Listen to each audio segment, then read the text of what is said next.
The Book of Exodus, chapter 12. The Passover Lamb. The Lord said to Moses and Aaron in the land of Egypt, "This month shall be the beginning of months to you. It is to be the first month of the year to you. Tell all the congregation of Israel, on the 10th day of this month they are to take a lamb or young goat for themselves, according to the size of the household of which he is the father, a lamb or young goat for each household. Now if the household is too small for a lamb to be consumed, let him and his next-door neighbor take one according to the number of people in the households. According to what each man can eat, you are to divide the lamb. Your lamb or young goat shall be perfect, without blemish or bodily defect, a male a year old. You may take it from the sheep or from the goats. You shall keep it until the 14th day of the same month. Then the whole assembly of the congregation of Israel is to slaughter it at twilight.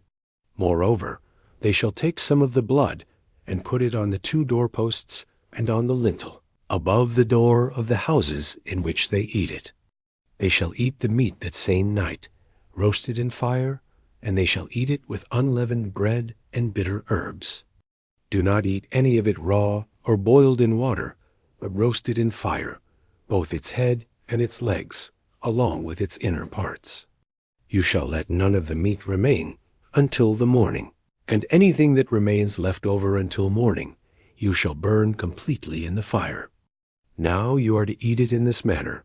Be prepared for a journey, with your loins girded, that is, with the outer garment tucked into the band, your sandals on your feet, and your staff in your hand. You shall eat it quickly. It is the Lord's Passover. For I, the Lord, will pass through the land of Egypt on this night, and will strike down all the firstborn in the land of Egypt, both man and animal. Against all the gods of Egypt I will execute judgments, exhibiting their worthlessness. I am the Lord. The blood shall be a sign for you on the doorposts of the houses where you live. When I see the blood I shall pass over you, and no affliction shall happen to you to destroy you when I strike the land of Egypt. Feast of Unleavened Bread. Now this day will be a memorial to you, and you shall keep it as a feast to the Lord.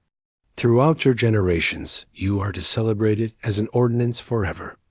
In the celebration of the Passover in future years, 7 days you shall eat unleavened bread. But on the first day you shall remove the leaven from your houses, because it represents the spread of sin. For whoever eats leavened bread on the first day through the 7th day, that person shall be cut off and excluded from the atonement made for Israel. On the first day of the feast you shall have a holy and solemn assembly, and on the 7th day there shall be another holy and solemn assembly. No work of any kind shall be done on those days, except for the preparation of food, which every person must eat. Only that may be done by you.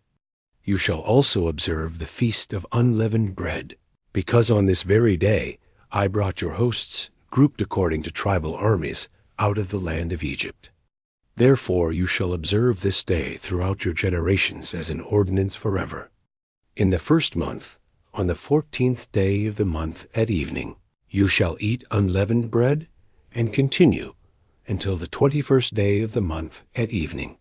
7 days no leaven shall be found in your houses. Whoever eats what is leavened shall be cut off and excluded from the atonement made for the congregation of Israel, whether a stranger or native-born. You shall eat nothing leavened. In all your dwellings you shall eat unleavened bread. Then Moses called for all the elders of Israel and said to them, Go and take a lamb for yourselves, according to the size of your families, and slaughter the Passover lamb.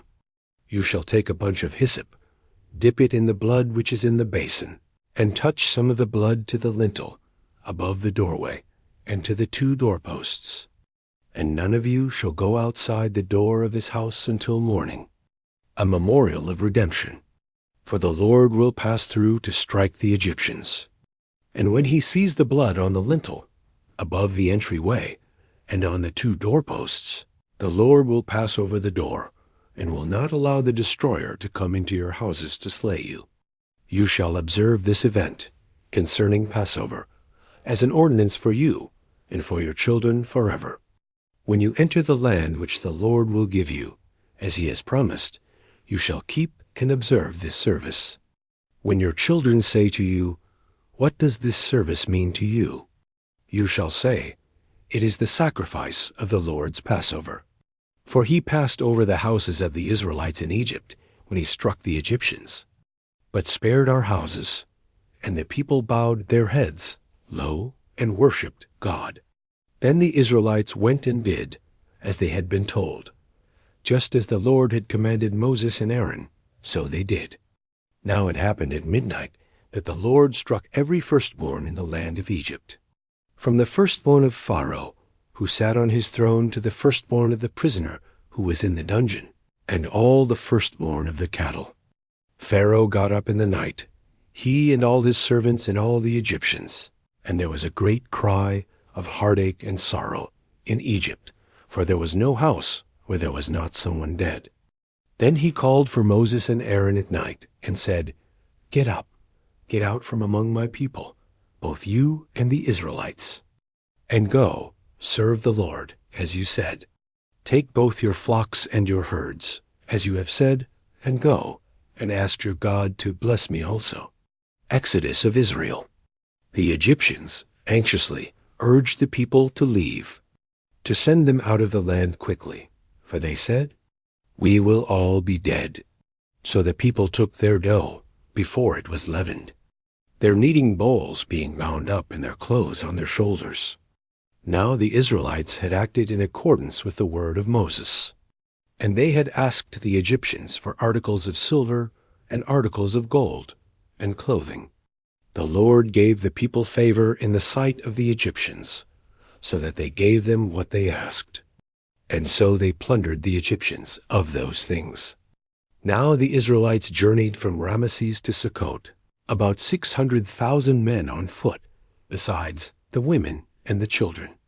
A mixed multitude of non-Israelites from foreign nations also went with them, along with both flocks and herds, a very large number of livestock. And they baked unleavened cakes of the dough which they brought from Egypt. It was not leavened, since they were driven quickly from Egypt and could not delay, nor had they prepared any food for themselves. Now the period of time the children of Israel lived in Egypt was 430 years. At the end of the 430 years, to that very day, all the hosts of the Lord, gathered into tribal armies, left the land of Egypt. Ordinance of the Passover. It is a night of watching to be observed for the Lord, for having brought them out of the land of Egypt. This same night is for the Lord, to be observed and celebrated by all the Israelites throughout their generations. The Lord said to Moses and Aaron, "This is the ordinance of the Passover. No foreigner is to eat it. But every man's slave who is bought with money, after you have circumcised him, then he may eat it. No stranger, temporary resident, foreigner, or hired servant shall eat it. It is to be eaten inside one house.